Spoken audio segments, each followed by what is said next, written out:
Hello everyone. In the previous chapter, we already talking about the types of the sentences. You know that while you are just speaking in English, if you are just going to plunge into the communication skill at that time, you think that the which kind of the sentences we have to talk and which sentences are very impressive. For your just kind information, already we studied about the assertive sentences, and then in the last chapter we are talking about the interrogative sentences. There are also two types of the sentences, we already studied it. Today we are going to learn about the sentence which expresses the different kinds of the emotions, feelings and the expressions.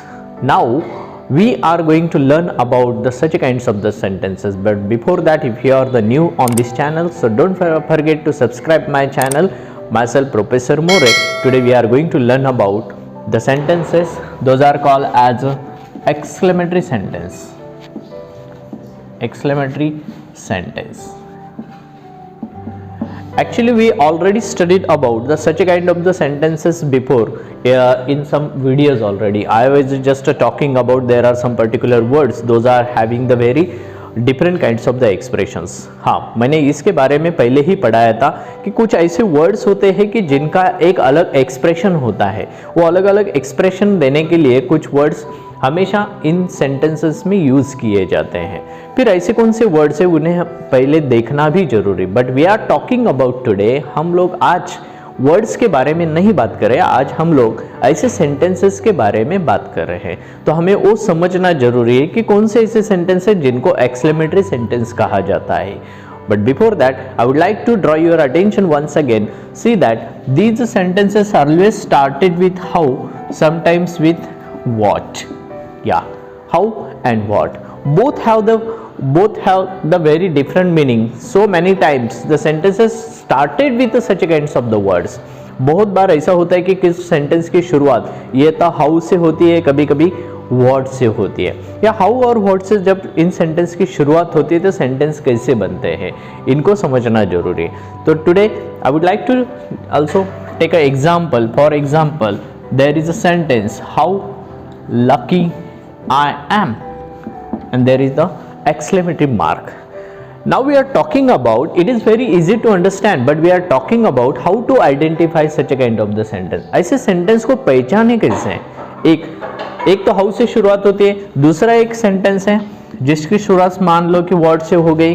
Okay, what a great news this is, for example. Okay, you may just pay attention here. दो sentence में क्या फर्क है देखो. इस sentence की शुरुआत हो गई हाउ से, and you can see there at the end of the sentences there is the exclamatory mark. Okay, and now in the second sentence that is started with what, and you can see there at the end of the sentence there is also exclamatory mark. हाँ, दोनों में क्या फर्क है. इस sentence की शुरुआत हो गई हाउ से और इस शुरुआत यहाँ पे हो गई वर्ड से, लेकिन दोनों का एंड आप लोग देखोगे तो सेम है.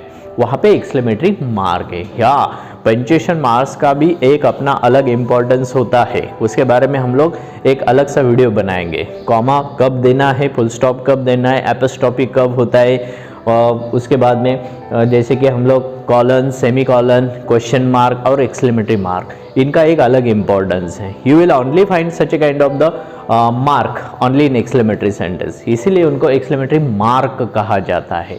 ठीक है. फिर ऐसे सेंटेंस का मीनिंग कैसे लेते हैं. फॉर एग्जाम्पल, जैसे कि पहले सेंटेंस मान लो हाउ लकी आई एम. इसका बोलने का भी एक तरीका होता है. मतलब आपने सीधा पढ़ लिया how lucky I am, so there is nothing any kind of the expression. हमेशा भाषा जो होती है या किसी भी लैंग्वेज जब होती है तो you know that words playing the less role than emotions. कभी कभी भाषाओं को जब तक हम इमोशन के साथ नहीं बोलते तब तक उसका मीनिंग नहीं पता चलता. अभी किसी, मैं हैप्पी हूँ, yes I am very happy, so you have to say in this वे. अगर आप उस तरह से बोलोगे तो हैप्पी का मीनिंग पता चलेगा. If your body is not going to play the role, if your body is not going to support to express the whatever you think. For example, आप बहुत सैड होते, या today I am very nervous, so it is also showing that your face, your gestures, your body language also showing the right expression. Yeah, I am talking about the some words are not playing only the meaning of the words only, कि कभी कभी ऐसा होता है कि एक words को हमने मान लो बोल दिया, for example this is very magnificent. Magnificent का मतलब होता है कि बहुत बड़ा सा, मतलब वो एक्सप्रेशन भी आना चाहिए, this is great surprise, how amazing, amazing, there is also great surprise. जब तक वो वर्ड को सही तरीके से एक्सप्रेस नहीं करते तब तक उसका इंपॉर्टेंस नहीं होता है। That is the main thing you will find in the exclamatory sentences. यही होता है एक्सक्लेमेटरी सेंटेंस में, हमेशा जो भी वर्ड्स हम बोलते हैं तो उसका एक इंपॉर्टेंस अगर हमें दिखाना है तो उसी एक्सप्रेशन के साथ बोलना पड़ेगा। Yeah, that is the part of the communication skill. If you want to polish your language, you have to use them at the correct places with the proper expression. Expression के साथ उनको इस्तेमाल करना जरूरी होता है। Now you can see that how lucky I am. Yes, this is the sentence which is also showing that you are very lucky person than the so many people. इतने सारे लोग हैं, उनमें से सबसे मैं लकी हूं, तो एक्सप्रेशन उस तरह से आता है। Understand? So what is the exclamatory? Exclamatory means which words directly utter suddenly. It means that जब भी कोई भी चीज हमारे लाइफ में होती है तब जाके जो भी वर्ड हमारे मुंह से सडनली बाहर आता है वो एक्सक्लेमेशन का काम करता है। इतना सिंपल है। Understand? So I would like to once again say the second sentence. What a great news this is! What a great news! What a great news! Means there should be some feeling, we have to carry that. इसी तरह से how या what से इन sentence की शुरुआत हमेशा होती है। तो मान लो कि ऐसे कोई सेंटेंस यार, फॉर एग्जाम्पल अभी तो ऐसा भी एक सेंटेंस आया, very nice. See that this one is also exclamatory sentence. You can see that, but there is the absence of both. आप देखोगे ये तीसरा सेंटेंस है जिसमें ना हाउ है ना व्हाट है। फिर आप बोलोगे सर ऐसा भी सेंटेंस होता है जिसमें हाउ भी नहीं व्हाट भी नहीं फिर भी एक्सक्लेमेटरी बनता है। हाँ बनता है, मैंने वही बताया कि एक्सप्रेशन को इंपॉर्टेंस होता है एक्सक्लेमेटरी में, वर्ड्स को नहीं।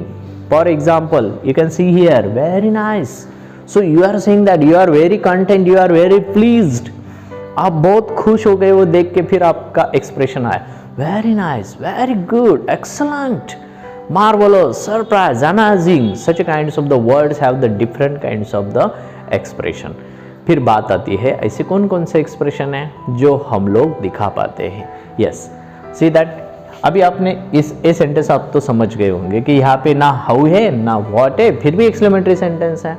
अगर इसका कंप्लीट सेंटेंस बनाना है तो एसरेटिव में कैसा होता है, it is very nice, see that. लेकिन वो शॉर्ट में कैसे है, वेरी नाइस। लेकिन कंप्लीट सेंटेंस बनाना है तो फिर हम लोग कैसे बनाएंगे, तो मुझे ये सेंटेंस में ऐसा भी लिख सकता हूँ, very nice it is, put the exclamatory mark. अभी सिंपल बनाना है तो इट इज वेरी नाइस, तो ये सेंटेंस बनता है।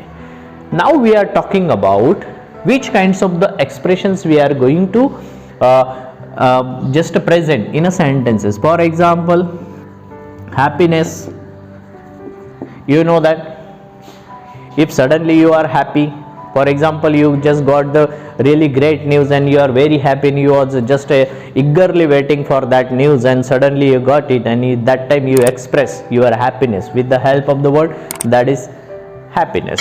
Okay, happiness is also, for example, then sorrow, we can say that the sadness, then grief, then regret, these are the feelings. regret is also feeling, मतलब कुछ बात आपने कर ली, पछतावा आ रहा है तो वो भी एक फीलिंग का पार्ट है। regret is also means you are very happy and you are showing your excitement and your happiness with the help of hurrah. Okay, then hush is also feeling that the relaxation, हाँ मैं बहुत काम करके थक गया, एक बार मेरा काम हो चुका है, yes I have just completed my work and now you are just showing your expression with the help of hush, yes I have done it, हाँ हो गया भाई, एक बार मेरा ये काम हो गया। then alas, अरे रे, हम लोग ऐसे बोलते हैं alas, बहुत बुरा हुआ, ठीक है। इस time we can start your sentence with alas also. मान लो आप बहुत काम कर रहे हैं और काम कर रहे आपको मोच आ गई, तो उस time you can see that, तो दैट टाइम में भी expression ouch, it showing that there is something pain, expression of pain, pain होता है उस टाइम हम लोग आउच ऐसे वर्ड्स निकालते। Then O is also showing that you are very surprising, O this is really great, ऐसे sentence हम लोग बोलते हैं। सो today I am just talking about the such a kind of the sentences, these are the types of the sentences। हाँ, मैं already इस पे video बना रहा हूँ, एक टाइप्स ऑफ सेंटेंसेस के बारे में है, जिसमें हम लोगों ने एसेरेटिव के बारे में पढ़ा, इंट्रोगेटिव के बारे में पढ़ा, और अभी हम लोग पढ़ रहे हैं एक्सक्लेमेटरी सेंटेंस के बारे में। एक्सक्लेमेटरी सेंटेंस में क्या डिफरेंस होता है, कैसे पहचाना जाए, वो हम लोगों ने देखा। या आपके लिए पंक्चुएशन मार्क जो है, वो एक्सक्लेमेटरी मार्क जो है, वही दिखाता है कि एक्सक्लेमेटरी सेंटेंस कैसे होते हैं। दूसरी एक बात है, हाउ या वर्ड से शुरुआत होती है तो एक्सक्लेमेटरी सेंटेंस होता है। और कौन से वर्ड से जो हमने अभी यहाँ पे लिखे, हुर्रे, हुश, अलाश, आउच, हो, ऐसे कुछ शब्द है जिनके मदद से हम लोग एक्सक्लेमेटरी सेंटेंस को पहचान सकते हैं। ये वर्ड्स कौन से एक्सप्रेशन को दिखाते हैं वो भी हमने यहाँ पे देखा। समटाइम्स हैप्पीनेस फीलिंग होता है, सॉरो मतलब दुख होता है, सैडनेस का मतलब भी दुख होता है, ग्रिप का भी मतलब दुख ही होता है, रिग्रेट का मतलब होता है पछतावा, सरप्राइजिंग का मतलब आपको पता है सरप्राइज होना, पेन का मतलब होता है जब कुछ भी मोच हो या कुछ आती तकलीफ होती है उस टाइम पेन, एक्साइटमेंट का मतलब भी होता है मतलब आप बहुत ही किसी काम को लेकर बहुत ही खुश हो, relaxation, that is also feeling of relaxation, बहुत ही रिलैक्स फील कर रहे हैं उस टाइम, ऐसे कुछ वर्ड्स आते हैं। So in this way we already talking about the exclamatory sentences. Now I would like to just conclude my today's video with the importance of such kinds of the sentences. Communication skill में English बोलना है तो बोलने के लिए आपको assertive sentence भी बोलने को आना चाहिए, इंट्रोगेटिव सेंटेंस को भी बोल सकते हो, जैसे कि मैंने लास्ट टाइम बताया था कि इंट्रोगेटिव सेंटेंस को भी कैसे पहचाने, कैसे बोले। And now we are talking about exclamatory sentence. अगर आपका कम्युनिकेशन स्किल में, कम्युनिकेशन का मतलब ये नहीं होता है कि आप किसी एक सेंटेंस को बोल लिया तो आपका काम खत्म हो गया। No, I am once again I would like to just emphasis on this point. And what is it, कि सबसे महत्वपूर्ण मुद्दा ये होता है कि आप जब भी किसी भाषा का प्रयोग करते हो, किसी भाषा को इस्तेमाल करते हो, तो आपकी भाषा में जितने सारे वर्ड्स आते हैं वो वर्ड्स का एक अपना अपना इम्पोर्टेंस होता है, या वो इम्पोर्टेंस एक्सप्रेशन के थ्रू अगर प्रेजेंट हो गया तो फिर आपका भाषा का लेवल अच्छी तरह से बढ़ जाएगा। Yes, I am talking about the polish of your language. Your sentences should become in rising tone and sometimes in falling tone. अगर ये दोनों बातें अगर आपके सेंटेंस में हो रही है तो इसका मतलब आपका कम्युनिकेशन स्किल बहुत अच्छा है। Understand? That is the very important thing. For example, just imagine that you are just standing in front of the lots of people, they are just listening you. At that time, you are just throwing the each and every sentence at the normal tone only. First, second, third, fourth, lots of sentences are you already spoken there, but those sentences are already only in normal tone. You are not using rising and falling tone, so it will be very boring. People don't like to listen you.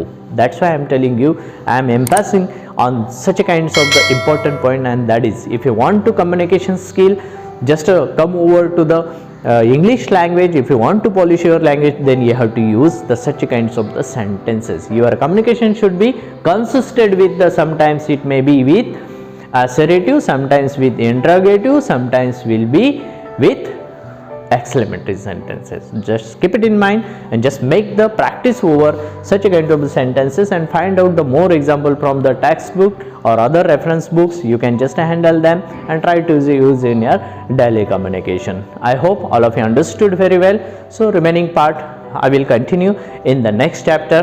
Have a nice day.